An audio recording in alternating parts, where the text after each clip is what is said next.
साम टीव्हीच्या सर्व प्रेक्षकांना गुढीपाडव्याच्या हिंदू नवीन वर्षाच्या खूप खूप शुभेच्छा। मी आता उभा आहे गिरगावातील फडकेवाडीतील गणेश मंदिराच्या इथनं आणि इथूनच शोभायात्रेला सुरुवात होणार आहे। शोभायात्रेचं यंदा 22वा वर्ष आहे।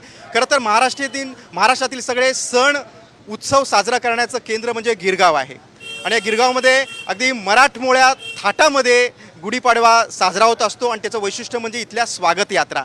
आता थोड्या वेळातच या स्वागत यात्रेला इथून सुरुवात होणार आहे।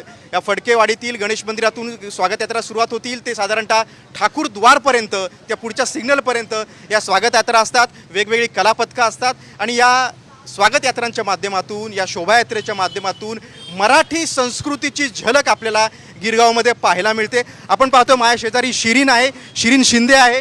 शिरीन, तुम्ही कांदिवलीतून आलेला आहात, दरवर्षी सहभाग असतो?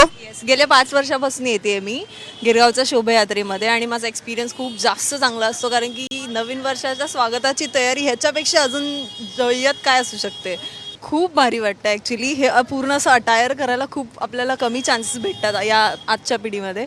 सो आता हे पूर्ण म्हणजे शिवाजी महाराजांची थीम होती यावर्षी, म्हणजे छत्रपती शिवाजी महाराजांची थीम होती, म्हणजे रामराज्य हे शिवराज्य। सो ते आम्ही फॉलो करतात। त्या हिशोबाने मी मावळ्यांचा पगडी घातली आहे, परत त्यांचे काही अलंकार जे आधीचे आभूषण होते ते वेअर केलेले आहेत, कोल्हापुरी वेअर केलेली आणि खूप छान वाटतं हे सगळं म्हणजे फॉलो करून। शिवराज्य हेच रामराज्य ही यंदाच्या शोभायात्रेची स्वागत यात्रेची थीम असणार आहे आणि हा सगळा माहोल उत्तरोत्तर अगदी जल्लोष आपल्याला पाहायला मिळणार आहे। जवळपास 50 मंडळं या शोभायात्रेमध्ये सहभागी होणार आहेत। विविध प्रकारची कलापथकं असणार आहेत आणि संपूर्ण मराठमोळी संस्कृती या गुढीपाडव्याच्या निमित्तानं या स्वागत यात्रेच्या निमित्तानं पाहायला मिळणार आहे। गिरीश निकम, साम टीव्ही न्यूज, गिरगाव।